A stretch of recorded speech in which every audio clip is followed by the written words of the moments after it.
Okay, shalom, shalom. Kwam Yasha'Allah, Koholo Yimala Yahweh Bashim Yahweh Bahashim Rakakwadash. Double honors to our apostles and elders, a great millstone who rule well, and that by the Spirit taught us this beautiful truth. Just want to say the water to all the H.I.M and Akwaf that's out here sincerely keeping the laws, the statutes, and commandments of Yahweh Bahashim Yahweh to the best of their ability. This is Shachnan the Waf just coming at you with another quick lesson, praying that it's edifying by the Spirit. Nice little quick one. But I wanted to touch on this article with this young lady right here, the adult film star that she went into that vegetative state. I think they call it, what is it? They call it locked-in syndrome. She had a cardiac arrest or whatever, but, you know, I guess her GoFundMe, they've raised like over $90,000. So, hey, man, this is the world that you live in, that somebody can be out here doing what they do and throw up a GoFundMe and still get paid to basically to be living a life of, you know, sin, so to speak, you know. But anyway, that's not the point that I wanted to make. I wanted to touch on the comments where this guy, let me see if I can find it real quick. But basically, you know, all these comments, you got, I guess these must be simps. Maybe a lot of them were people that donated to our GoFundMe and stuff like that. Because, you know, they're pissed with the comments and things of that nature. You know, people, because, you know, people, man, they're gonna clown you. You know, that's the world that you're living in anyway. It's a world without natural affection. That's 2 Timothy 3 and 1, where it talks about in the last days there shall be perilous times, roughly paraphrasing, and it names off a list of things of what people would be doing and how they would be acting. And one of those things is without natural affection. People don't have natural affection no more, and especially not for someone that's, you know, doing wickedness. Oh, this is the comment right here though. This person, grandmaster, bearded, whatever. But he throws up Matthew 7 and 1. Do not judge, or you will be judged. He who is without sin among you, let him throw a stone at her first. And he got the John 8 and 7. But I wanted to touch on the Matthew 7 and 1, right? Because when people throw that scripture up, when they talk about that scripture, don't judge. You know, you got these people that talk about only God can judge me.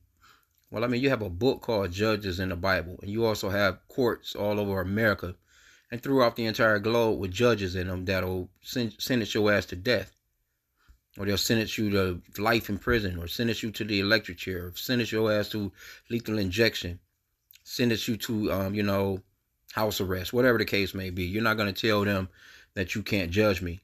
You're not going to do that. Because you fuck around, you just be in contempt of court and make things worse for yourself. But anyway, let's go into what this guy was talking about here. So,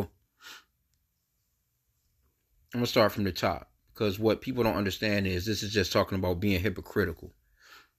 It's not, if a person, you know, if a person were to say you can't judge me, then why would you even, you know, speak to your kids about doing something that you know will be harmful to them? You know, it just don't make no sense. That's like, you know, not even trying to raise your children, or not trying to tell a friend, you know, like, you know, that's going to get you in a bad do if you continue to do that. That would be love if you were to tell them or trying to reprove them, you know, but, you know, people get the scripture wrong all the time. And I just want to touch on it for a hot sec. Matthew 7 and 1, it says, judge not that ye be not judged. Now this word judge, it goes off into, let's get it, because it goes off into condemn or condemnation, so to speak. Yeah, it's quite a bit to it.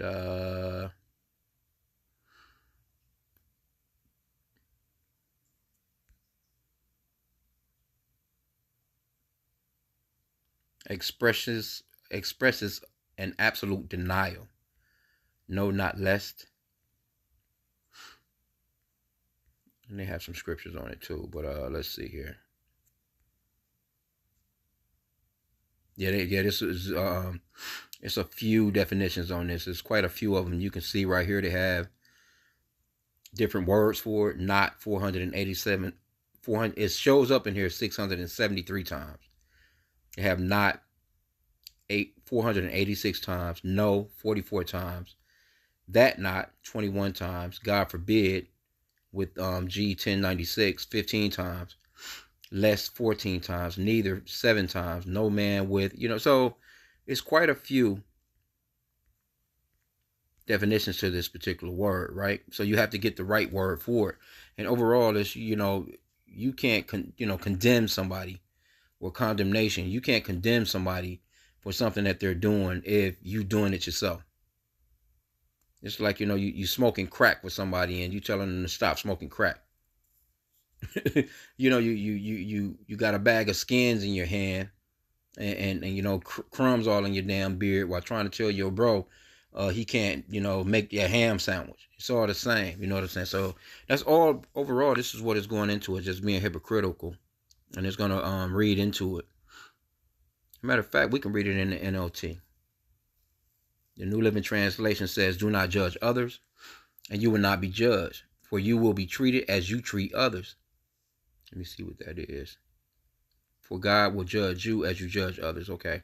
It says the standard you use in judging is a standard by which you will be judged. And why worry about a speck in your friend's eye when you have a log in your own? So basically what that's saying is, okay, you got a person that's maybe smoking 2 or 3 cigarettes a day. That's all they do. They don't smoke past that. But you smoke a pack. But you telling that person that smoked 2 or 3, hey, you all into them. You cutting all into them about stopping smoking, but you smoking. And you even worse with it than that person. Not only are you smoking a pack of cigarettes, you got, you might be smoking some damn crack with it, whatever the hell else with it. But you trying to tell that person. So it's like, why are you talking to them about something that you're doing even worse? That's basically what it all sums up to be. That's pretty much the whole thing of it. That's what it's actually really saying. Right? Verse 4. How can you think of saying to your friend, let me help you get rid of that speck in your eye, when you can't see past a log in your own eye? Hypocrite. That's what it's going into, being a damn hypocrite. First, get rid of the log in your own eye. Then you will see well enough to deal with the speck in your friend's eye. So right there is telling you that you can judge, but it's a righteous way to do it. You can't be a hypocrite when you do judge. That's all it is saying. And it makes perfect sense. I think you get that same account in the book of Luke as well. But that's overall in a nutshell. This is what this is saying, man. Matter of fact, let's get... let's go in here and let's get a few more translation comparisons. They pretty much all going to say the same thing. Okay, I got it on the one though.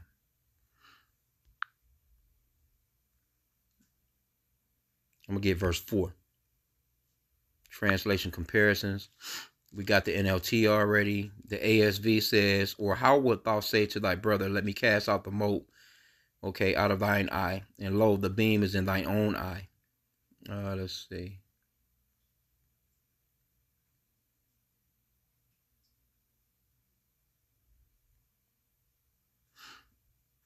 They got it easy to read. The ESV. Okay, so it's pretty much all saying the same, because it's saying speck, or, log. But I gave the example of, if you're committing adultery, then you can't tell nobody about, you can't talk to nobody about committing adultery and trying to get them to stop, and you're doing it, It's like, 2 obese people, one person is obese as hell with this big stupid ass plate in front of him, and he's trying to tell this other person about the donuts that they're eating right at the time. It's like that's being hypocritical. Get yourself together. God damn it, you lose a few 100 pounds and then get to talking to them about how they're overweight, But anyway, like I said again, it wasn't going to be a long lesson, just a quick little lesson, because I seen the comment.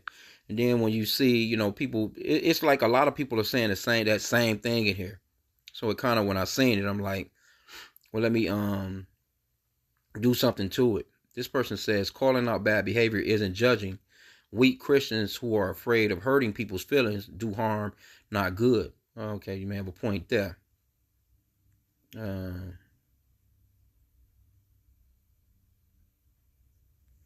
me see.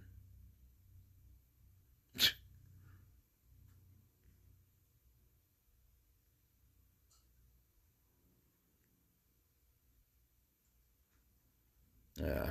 All right. This person says, I see a lack of empathy and a lot of judgment in the comments. See, they don't, people don't want to hear wrong. They don't want to hear that you're doing wrong. What you just let people just walk out into the street and get hit by a damn car? You know? So I seen that quite a bit in here. They don't like the comments because really what's happening in those comments is this right here. Pretty much they're just clowning their asses. And people don't, they just look at it, oh, you're being so mean, you're being so, but no, that person was being silly as hell. And what comes with that, Slakia, is people going to give you, they're not going to have no respect for your decision making. Ecclesiasticus 12:13, who will pity a charmer that is bitten with a serpent, or any such as come nigh wild beast? So if you're dealing with a poisonous snake and they bite your ass, people going to be looking at you like, well, shit, what the fuck did you think? Or if you're dealing with a wild ass animal and he jumps and pounces on your damn neck, next thing you know, you're mauled to death, and people gonna be looking like, well, why was he petting a lion? They're just gonna be looking at you like you're stupid as hell, especially in these days and time anyway. So they're more looking at her like, well, okay, but she raised over $90,000, but people are probably looking at her like, okay, well, you're not like this simple young lady that this happened to. You was out here, legs up, bending that, body. You was in contorted, all kinds of positions. You was doing this, and this. and now all of a sudden, you can't do those things no more. So, what we supposed to feel sorry for you? That's the way people are looking at that, But anyway, I'm not going to keep it long. I just wanted to touch on the point of the getting off into the hypocrite part, because like I said again, this guy right here, when he posted this, do not judge or you will be judged. So he's basically like, don't say what you're saying about this young lady. He who is without sin among you, let him throw a stone at her first. So we had this John 8:7. Let's go into it real quick. Yeah, people be, using the scriptures and don't know what's really going on, man.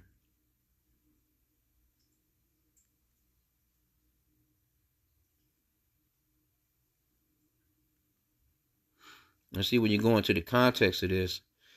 Matter of fact, let's read it. Let's start at verse 3. And the scribes and Pharisees brought unto him a woman taken in adultery. And when they had set her in the midst, they say unto him, Master, this woman was taken in adultery in the very act. Now Moses in the law commanded us that such should be stoned. But what sayest thou? This they said, tempting him. And it's pretty much what this is going into. They was trying to tempt him into, trap him in his word, so to speak, that they might have to accuse him.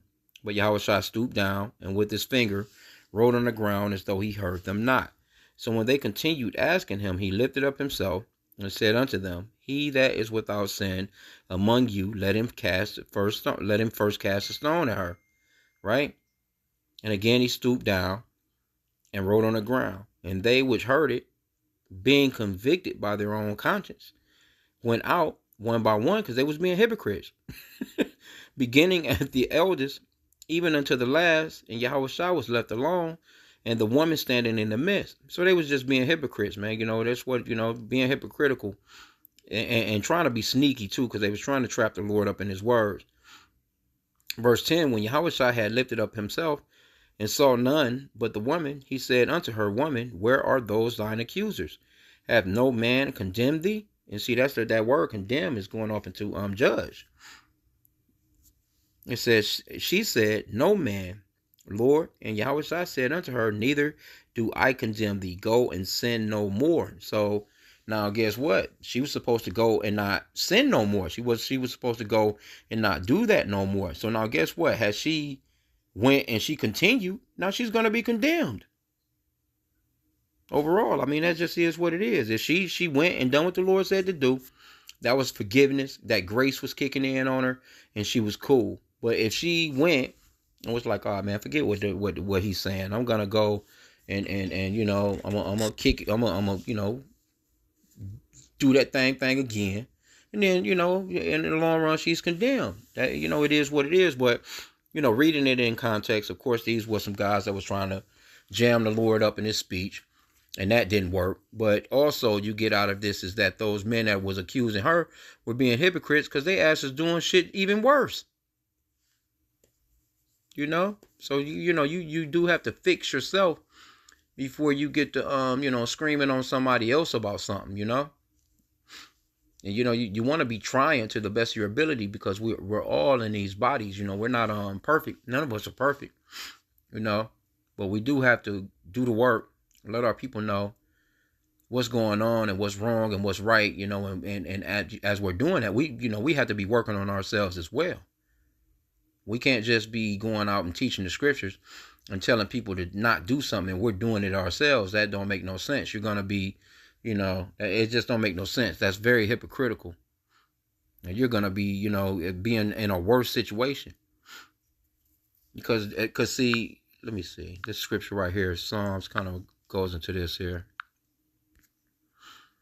Psalms 50:16, it says, "But unto the wicked, Yahweh says, what hast thou to do to declare my statutes? Or that thou shouldest take my covenants in thy mouth, seeing thou hatest instruction, and casteth my words behind thee." And that's like Esau. You know, really, that's Esau, the so-called white man. Like, what is he doing with the Bible? Why is he all over the earth with white Jesus talking about the Bible, and this man don't keep nothing in the Bible? He has court system set up. He stole a land, first off. Killed a lot of people when he stole the land. You know, kidnapped a bunch of people to you know, work the land for free. Still have those people in captivity, but yet he's on TV with that blue suit and that red tie, you know, with the white shirt, you know, a nigga like Donald Trump, talking about how righteous America is, and let's make America great again. That's hypocritical as hell. What are you doing with the Bible? What are you even talking about the scriptures for? You know? So I just wanted to touch on that for a second, man. I pray that the lesson was edifying. With that, Kwame Inshallah and a Bible ball.